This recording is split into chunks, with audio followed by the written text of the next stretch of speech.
Chers amis, bien le bonjour. Une vidéo dans la série comment gérer un portefeuille. Donc vous savez, j'aime bien faire des fois des vidéos qui sont vraiment techniques, d'hygiène de l'investisseur si vous voulez. Il y a des vidéos qui s'adressent plus aux débutants, comment commencer à faire ci, comment apprendre à faire ça. Mais il y a également des vidéos qui s'adressent aux investisseurs qui parmi vous ont déjà un portefeuille qui est construit, qui commence à être mature. Et il y a des questions qui se posent sur comment bien gérer son portefeuille. Il y a une chose que j'aime bien faire et qui je pense est utile et que vous devriez prendre l'habitude de faire, c'est de temps en temps faire le top 5 de nos pires positions. Et pourquoi c'est important? Parce que il faut toujours se rappeler que s'il y a bien une caractéristique des investissements en bourse, c'est que c'est liquide. Autant il y a des choses où c'est un peu compliqué, par exemple si vous avez un investissement immobilier qui se passe pas bien, etc.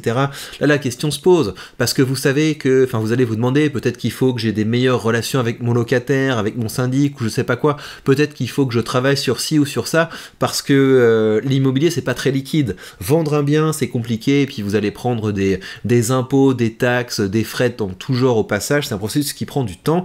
La bourse c'est liquide, c'est-à-dire que vous n'êtes pas marié avec vos positions, et si vous avez une entreprise qui sous-performe, faut pas faire d'émotion, hein. C'est ok, ça s'en va, ça sort, et j'ai plutôt avoir tendance à mettre mon argent ailleurs. Donc je pense que c'est important une fois de temps en temps de faire le top 5 des pires positions qu'on a en portefeuille et de se demander mais est-ce que ça mérite d'être dans mon portefeuille, et surtout est-ce que je ferais pas mieux de mettre mon argent ailleurs, parce qu'il faut toujours se dire que effectivement, la bourse a tendance à monter sur le long terme. Donc quand vous êtes dans un investissement moyen, souvent vous savez que sur le long terme, ça vous fera pas perdre d'argent. Ça, voilà, ce sera pas génial, mais au moins vous aurez un petit quelque chose. Mais il faut penser en termes de coût d'opportunité. Le coût d'opportunité, c'est pas je gagne ou je perds. C'est j'aurais pu gagner beaucoup plus d'argent si je mettais mon argent ailleurs. Ou même, une bonne manière de se le représenter, c'est en ce moment, je suis en train de perdre de l'argent par rapport à un investissement meilleur que je pourrais faire. Donc c'est ça qu'on va faire en ce moment, et donc la manière dont je teste mon coût d'opportunité, c'est de toujours comparer mes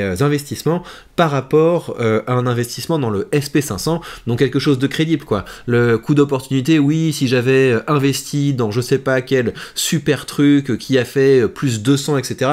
Non mais d'accord, ça c'est des coups de bol. Par contre, il y a quelque chose qui est pas un coup de bol et que tout le monde peut faire, on peut toujours à un moment se dire, voilà, je ravale mon ego et je me dis, je devrais faire ce que tout le monde me dit, à savoir mettre l'argent dans le SP500 à la place de perdre mon temps et mon argent dans des choses qui performent mal. Voilà, c'est pour ça que c'est important de faire ce top 5 des pires positions, et je vais vous faire le top 5 des pires positions de mon portefeuille, et on va discuter ensemble des leçons que j'en tire. Voilà, je me suis mis un petit buvard pour que ce soit fun, et que je puisse vous révéler les positions au fur et à mesure. Donc je les ai classées de la moins catastrophique à la plus catastrophique. La 5e position qui a le moins bien performé de mon portefeuille, c'est mon ETF Vanguard All World High Dividend. Donc évidemment la perf est pas géniale, parce que c'est un ETF dans lequel j'ai réinvesti régulièrement, donc ça veut dire que je rachète toujours plus cher. Quand vous êtes fait des DCA dans des ETF, vous n'allez pas avoir une performance incroyable. L'intérêt d'un ETF comme celui-là, c'est que ça vous permet d'avoir un revenu intéressant en dividende, et surtout d'avoir votre argent qui est exposé à quelque chose qui est très diversifié, et vous avez ces dimensions auto-nettoyantes des ETF qui font que c'est plus sécure que de sélectionner vous-même les entreprises. Malgré tout, cette ligne est plutôt sur la sellette, parce que je vais vous montrer quelque chose que j'ai trouvé assez désagréable à propos de cet ETF. La promesse de cet ETF, c'est de vous apporter un bon rendement, de vous apporter une appréciation du capital qui est correcte, et également d'avoir un dividende croissant. Quand on regarde le dividende, en termes de rendement, on est à 3,39, donc effectivement, on a un rendement qui est supérieur au rendement du SP500, ça fait 2 fois plus de rendement que le SP500. En termes d'appréciation du capital, si on compare avec le SP500, c'est quand même assez craignos. Donc on voit, à 5 ans, le SP500 est quand même bien devant. Je sais pas si on peut aller jusqu'à 10 ans. Oui, à 10 ans, c'est pareil. Vous voyez que vous vous faites complètement larguer par le SP500. Moi, je suis prêt à accepter d'avoir des actifs qui ne performent pas autant qu'ils pourraient le faire, parce que l'objectif, c'est d'avoir de l'argent qui arrive sur mon compte. Vous savez que j'ai une approche rendement, et je m'autorise, si un jour j'ai besoin pour quoi que ce soit, s'il y a une facture qui passe pas, un truc, etc., à utiliser mes dividendes plutôt que de les réinvestir réinvestir. Là, je réinvestis le cash flow, mais l'objectif, c'est d'avoir du cash flow, c'est d'avoir de l'argent qui arrive et que je pourrais utiliser comme bon me semble. Et c'est pour ça que je me construis un flux continu de revenus passifs. C'est un des objectifs de ce portefeuille, mais j'ai envie que le revenu passif soit croissant. Et quand on regarde la vitesse à laquelle croît le dividende de cet ETF, c'est pas super, hein. Regardez, on va faire le calcul. Donc le dividende a été augmenté de 37% à peu près en 4 ans, c'est peu quand on compare à d'autres investissements. Donc c'est pour ça que cet ETF est sur la sellette, parce que l'idée c'est d'avoir un ETF dividende croissant, et là la dimension dividende croissant c'est pas génial, donc je vais pas m'amuser à le vendre, mais c'est pas un ETF dans lequel je vais réinvestir. Je le garde, il va faire son travail, j'espère que ça va se corriger au niveau de la croissance du dividende, mais je le mets en position hold. Alors ensuite j'ai également un ETF, donc ça c'est mon autre ETF à dividende, donc celui-là c'est une position significative de mon portefeuille, il a rapporté 1,9, vous l'avez vu, il s'est redressé assez récemment cet ETF, il a vécu plusieurs mauvaises années là, depuis 2022 c'était un petit peu la cata, là ça commence à se corriger, et si vous regardez au global, eh bien c'est pareil, on est sur un investissement qui a tendance à se faire larguer par rapport au SP500, mais ce qui me plaît avec ces ETF, c'est que pour le coup, vous avez vraiment du rendement. Vous avez un rendement de près de 6%, moi je dois avoir un rendement sur coût qui est plutôt un petit peu au-dessus de 6%, et quand vous regardez depuis 4 ans, là on a eu une augmentation du dividende de près de 60%, donc c'est intéressant, et c'est pour ça que cet ETF, là je vais pas le renforcer parce que je suis revenu en positif, ça c'est le prix moyen auquel je l'ai acheté, ça c'est le prix auquel ça cote aujourd'hui, si ça repasse en dessous de mon prix moyen, ça c'est un ETF dans lequel je pourrais renforcer avec plaisir.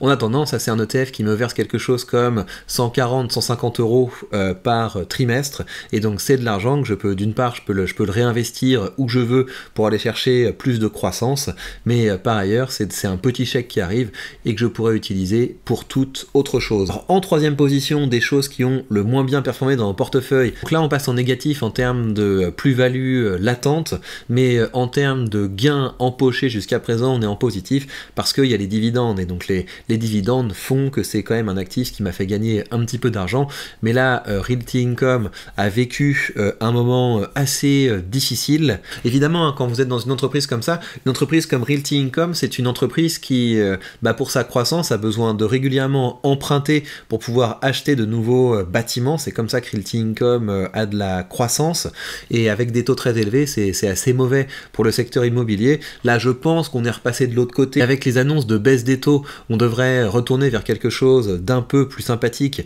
avec Realty Income, mais c'est encore une fois, c'est une boîte qui a bien souffert depuis les plus hauts de 2022, et on va voir où ça va aller. Mais pour le coup, Realty Income, moi je la mettrais plutôt en sell. Ça fait partie des entreprises que je pourrais décider de vendre pour sortir de ça, parce que j'ai d'autres manières d'être dans l'immobilier. Enfin, j'ai déjà de l'immobilier à moi, et donc je suis déjà exposé au secteur de l'immobilier. Là on est quand même sur un immobilier particulier parce que c'est de l'immobilier commercial, c'est-à-dire qu'ils vont avoir des choses comme des salles de sport, des entrepôts, des magasins, des choses comme ça. Ce serait de l'immobilier de bureau, là je serais parti depuis longtemps parce que c'est un secteur qui pour le coup souffre. L'immobilier commercial c'est pas mal, et j'ai pas d'autre moyen d'être investi dans l'immobilier commercial à part avec Realty Income, donc je le garde, mais si je vois une autre opportunité, si j'ai besoin de faire un mouvement avec mon portefeuille, c'est cette ligne-là qui pourrait sauter. Que le gros de mes investissements immobiliers, c'est ici, hein.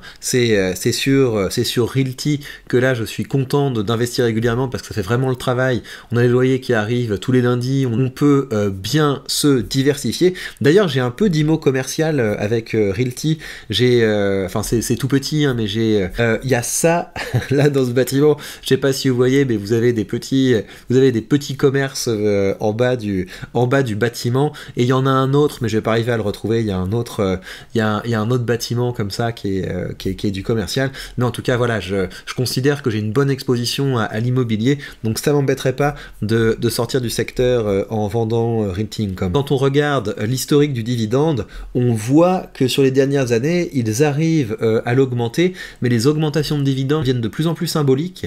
Donc c'est voilà, ça c'est une entreprise qui pour le coup est sur la sellette. On arrive maintenant dans les positions où je suis complètement dans le rouge, qu'on regarde à la fois la plus-value latente ou qu'on regarde en termes d'argent. Starbucks donc qui ça fait mal, hein, on est à moins 7,33%.